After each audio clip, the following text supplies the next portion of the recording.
Mbaje ndezër, romancën, mbaje ndezë qirit, po mbarun. I kam 24 orë që rrinë ndezë. Mbajni ndezë romancën. Mbaj me ato fillimet e para, sa shumë e doje t'jate, sa shumë sakrifikoje, e kishe gjithë kohën në mendje, bëje sakrifica, shkruaje mesazhe me fruta, me rushe, me fiqe, me gjithë ato gjërat, edhe gjithë kohën mendoje për t'i ble diçka, për t'a surprizue, për gjithë kohën bëje gjëra të tilla. Edhe nxitja ime është mos harroni këto gjëra. Po nuk u majt ndezë romanca, do përfundojmë si dy konviktorë me shtëpive qerare.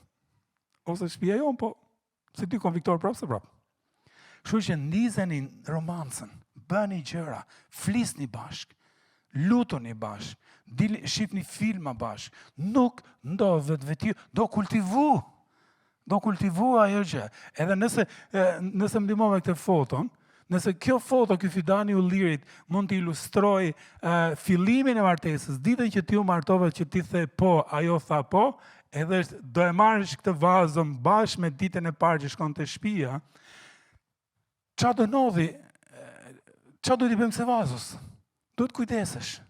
Ajo bima ka nevojë për ca pika ujë, për diell, për dritë, për të ngacmu, për të ushqy, edhe ka ndryshe, nëse nuk kujdesesh për të, do të thahet. E njëjta gjë për lidhjen, e njëjta gjë për martesën, e njëjta gjë për martesën pas 10, 20, 30, 40, 50 vitesh. Është e njëjta gjë. Mbajeni ndezur, kultivoje, shërbej martesës. Sepse po nuk bëre për të, do ngelven në mro.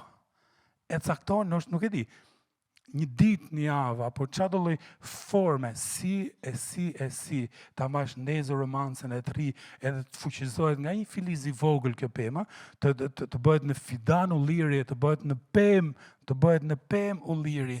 Edhe ulliri është një nga pemët që jeton me shekuj, por është një nga pemët që vënon shumë për dhënë frute.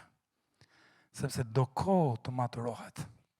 Edhe është e njëjta gjë, jo, martesa e frute shumë herët, po ideja është kultivoje që t'japi frute.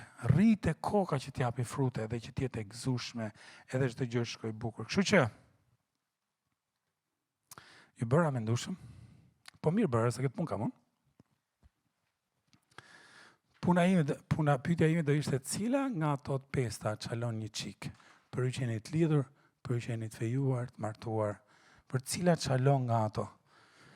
Edhe e sigur që fryma e shenjtë ka trazu në një lloj forme, edhe nëse ndjen që fryma e shenjtë ka trazu për një nga këto të pesta, a do i kthesh në lutje tash? Në lutje për kushtimi, për të thënë Zotit, Zot, fryma e shenjtë, më fuqizo te martesa jonë, këtë ta bëjmë çik më shumë, ta kultivojmë, ta praktikojmë më shumë.